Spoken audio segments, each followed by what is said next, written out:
आज आपसे 2 बातें करनी है। पहली बात करनी है ये जो 5G इंडिया के अंदर सुना है कि आज प्राइम मिनिस्टर मोदी जो है वो इनॉग्रेशन कर रहे हैं। पाकिस्तान से तो बहुत ज़्यादा आगे है इंडिया। अगर मैं कंपैरिजन की बात करूं तो वो ये है कि इंडिया जो है वो ख़ुद एक प्रोड्यूसर है। मतलब बहुत सारी चीज़ें ऐसी हैं जो वो ख़ुद प्रोड्यूस करता है और पाकिस्तान डिपेंडेंट है। मतलब हम इंपोर्ट करवाते हैं, चाहे वो किसी भी किस्म की टेक्नोलॉजी है, मोबाइल फ़ोन्स हैं, कुछ भी हैं, हम उसमें खुद कार जिसको कहते हैं ना उर्दू में, हम वो नहीं हैं। तो हम डिपेंडेंट हैं और वो डिपेंडेंट नहीं है, इसलिए वो हमसे मैं इंडिया को इस मामले में करते हो। पाकिस्तान में कितना अच्छा नेट चल रहा है तुम्हारा? मेरा पाकिस्तान में फ़िलहाल अभी कोई अच्छा नेट नहीं चल रहा, ठीक है। जिसके इसके सिग्नल इतने ड्रॉप हो जाते हैं अक्सर हर जगह पे। जैसे कि अभी मैं टेक्सटाइल में जॉब कर रहा हूँ, वहाँ पे बैठा, वहाँ पे जैज़ के सिग्नल आ नहीं रहे हैं। जैज़ के सिम इस्तेमाल कर रहा हूँ। जैज़ की सिम इस्तेमाल करें, जैज़ के सिग्नल नहीं आ रहे, जबकि अभी 2 कदम पीछे जैज़ के नारे लगाए जा रहे थे कि फ्री सब कुछ ले जाओ, फ्री नेट ले जाओ, वो नेट जो चलेगा नहीं। अच्छा, मेरा सवाल भी आपसे कुछ ऐसा ही है। पाकिस्तान से तो बहुत ज़्यादा आगे है इंडिया। अगर मैं कंपैरिजन की बात करूं तो वो ये है कि इंडिया जो है वो ख़ुद एक प्रोड्यूसर है। मतलब बहुत सारी चीज़ें ऐसी हैं जो वो ख़ुद प्रोड्यूस करता है और पाकिस्तान डिपेंडेंट है। मतलब हम इंपोर्ट करवाते हैं, चाहे वो किसी भी किस्म की टेक्नोलॉजी है, मोबाइल फ़ोन्स हैं, कुछ भी हैं, हम उसमें खुद कार जिसको कहते हैं ना उर्दू में, हम वो नहीं हैं। तो हम डिपेंडेंट हैं और वो डिपेंडेंट नहीं है, इसलिए वो हमसे मैं इंडिया को इस मामले में करते हो। पाकिस्तान में कितना अच्छा नेट चल रहा है तुम्हारा?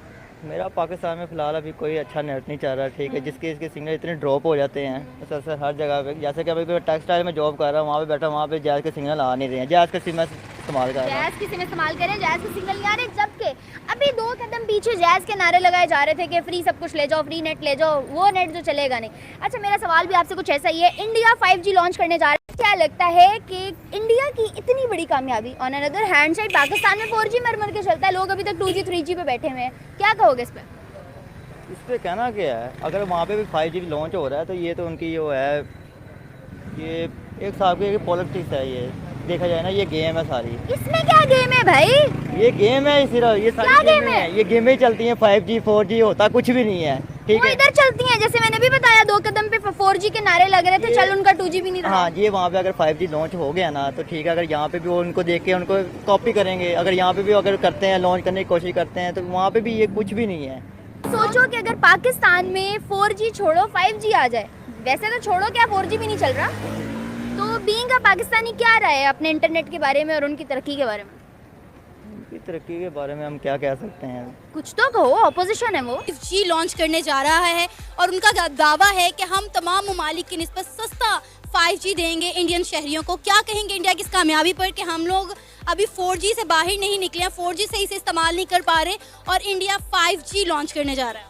जी, सबसे पहले तो मैं इस चीज़ के ऊपर इंडिया को अप्रिशिएट करूँगा कि इंडिया डे बाय डे तरक्की करता चला जा रहा है। मतलब कहने का ये है कि आप ये देख लें कि इंडिया जो होगा 2030 में टॉप 3 कंट्रीज़ में होगा जिसकी एक्सपोर्ट सबसे ज़्यादा होगी। और इस टाइम भी इंडिया पाकिस्तान से तो बहुत ज़्यादा आगे है, ये आपको भी पता है और मुझे भी पता है। पाकिस्तान की बात करें तो यहाँ पर स्ट्रॉन्ग फाइबर बड़ा अच्छा इंटरनेट दे रहे हैं और उनका जो है ऑप्टिकल फाइबर है। लेकिन आप ये देखिए कि पीटीसीएल की मोनोपोली इतनी ज़्यादा कि मैं बहरिया टाउन में रहता हूँ और पीटीसीएल के अलावा वहाँ पर स्ट्रॉन्ग फाइबर नहीं लग सकता और कोई भी केबल नेट वहाँ पर नहीं लग सकता, ठीक है। तो जिस तरह टेस्ला जो उनके ऑनर हैं, सीईओ हैं जो इलॉन मस्क, वो स्टारलिंक शुरू करना चाह रहे हैं, लेकिन वो पाकिस्तान में नहीं कर सकते। उसकी वजह पता है आपको? नहीं, आप बताएं। उसकी वजह सिर्फ पीटीसीएल है। हाँ जी, ये करप्ट लोग हैं, ठीक है। इन लोगों ने नहीं आने देना स्टारलिंक को। स्टारलिंक सैटेलाइट्स के थ्रू ये लोग करेंगे, ठीक है, लेकिन इन लोगों ने यहाँ पर नहीं आने देना स्टारलिंक को, क्योंकि इन लोगों को यहाँ पर सिर्फ पैसा इतना आ रहा है और इन लोगों ने, आप ये देख लें, इतना पैसा कमा के भी हमें क्या इंटरनेट देते हैं। बारिश चली जाए तो इंटरनेट नहीं आता 2-3 दिन। आज आपसे 2 बातें करनी है। पहली बात करनी है ये जो 5G इंडिया के अंदर सुना है कि आज प्राइम मिनिस्टर मोदी जो है वो इनॉग्रेशन कर रहे हैं। और ये क्या 5G इंडिया ने लोकली डेवलप किया है और पता नहीं चला है कि शायद कुछ शहर हैं जिसमें अहमदाबाद, चंडीगढ़, चेन्नई, दिल्ली, इस तरह के जो कोलकाता वगैरह, वहाँ पे ये आ रहा है, तकरीबन 13 शायद शहर हैं। तो आप क्या समझते हैं ये 5G जो है ये क्या, how is it going to bring transformation in India? India's tech industry में ये कैसे ट्रांसफॉर्मेशन आ रहा है? और ये क्या इंडिया ने खुद किया है या कि कोई इंटरनेशनल सपोर्ट है? ज़रा हमें इसके बारे में थोड़ा-सा बताएँ प्लीज़। सबसे पहले चीमा साहब, शो पे बुलाने के लिए धन्यवाद और आपको जान के बहुत खुशी होगी कि इनॉग्रेशन हो चुका। आप you are on the other side of the time. Inauguration हो चुका और आज प्रधानमंत्री मोदी जी ने एक बात कही, it is not the decade of India, it is the century of India. ये जान के भी आपको बहुत खुशी होगी। तो आप हमारे पड़ोसी, आपको जान के बड़ा अच्छा लगेगा। आप 5G पे आते हैं चीमा साहब। देखिए चीमा साहब, है क्या 5G जो अभी डेवलप हुआ है, इसमें कुछ कंपोनेंट बाहर का, काफी सारा कंपोनेंट हमारा। हमने एज इट इज कोई मॉड्यूल या कोई इक्विपमेंट उठा के नहीं लगाया, we have joined it, but it is a kind of a joint development. There is a lot of Indian component into it. That is point number 1, answering your question in particular.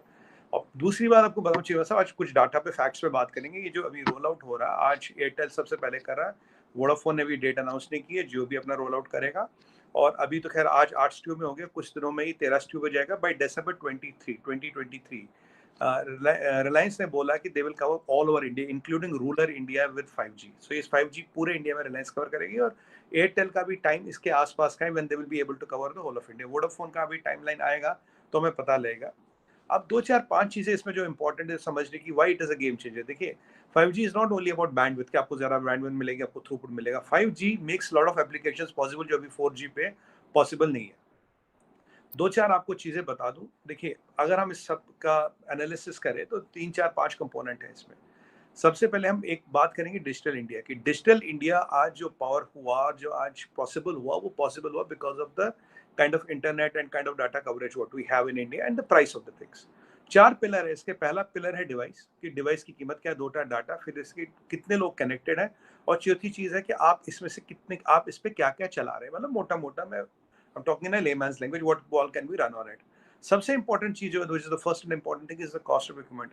आपको जान के चीमा साहब ये भी बहुत खुशी होगी कि अब हम दुनिया के नंबर 2 मोबाइल एक्सपोर्टर बन गए दुनिया में। We're the number 2 company exporting mobile sets in to the world. 2014 की बात करते हैं, केवल जब मोदी जी आए थे, हमारे चीमा साहब केवल 2 कारखाने थे मोबाइलों के, 2 कारखाने। आज आपको जान के ये भी खुशी होगी, आज 200 कारखाने हो गए। 2 कारखाने थे, अब 200 कारखाने हो गए। एक ऐसी फ्रेंडली पॉलिसी बनाई ताकि मोबाइल मैन्युफैक्चरिंग बढ़े, इंडिजिनस ऑफ टेक्नोलॉजी हो जाए, इकोनॉमिक्स ऑफ स्केल आए। और ये भी आपको अच्छा लगेगा जान के कि जब इस सेमीकंडक्टर वगैरह का सेटिंग बैठ जाएगी हमारे यहाँ, the cost of mobile phone will be cheaper than the Chinese mobile phone, then we'll whack the whole Chinese market. This I'm telling you today, because by that time we'll have the economies of scale, we'll have the semiconductor with us. And market तो हम बना ही रहे हैं, क्या number 2 तो आ ही गया दुनिया में, ये भी अच्छी बात है। अब आप डाटा की बात करें, अभी इंडिया में जो डाटा का प्राइस है दुनिया में सबसे चीपेस्ट है, राइट। सबसे सस्ता डाटा आपको इंडिया में मिलता है। 2000 की 4 या के 14 के आसपास हम बात करें, 1 GB डाटा करीब 300 से 400 रुपए था, 1 GB डाटा। अभी ये 1 GB डाटा 10 रुपए का है। 300 से 400 रुपए, 10 रुपए 7 सालों में। 2 कारखानों से 200 कारखाने, ठीक है जी। और जब आप इंटरनेट ब्रॉडबैंड की कवरेज की बात करें, जो ब्रॉडबैंड जिनको एक्सेस था, ये था 6 करोड़ 2014 में। आज चीमा साहब it is 80 crore and the people have access to internet is 85 crore. 85 crore लोगों को आज के डेट में इंटरनेट का एक्सेस है, ब्रॉडबैंड का एक्सेस 80 करोड़ को है। आप देखिए how the numbers have changed in 7-8 years। That is because of the policy. अब मोबाइल, बिकॉज हम इतने मोबाइल फोन बनाने लगे तो इक्विपमेंट अब सस्ता आ ही रहा है। खैर इक्विपमेंट सस्ता आ ही रहा, तभी हम एक्सपोर्ट भी कर रहे हैं, चाइना को से कम्पीट कर रहे हैं, चाइना को पछाड़ रहे हैं बहुत मार्केटों में।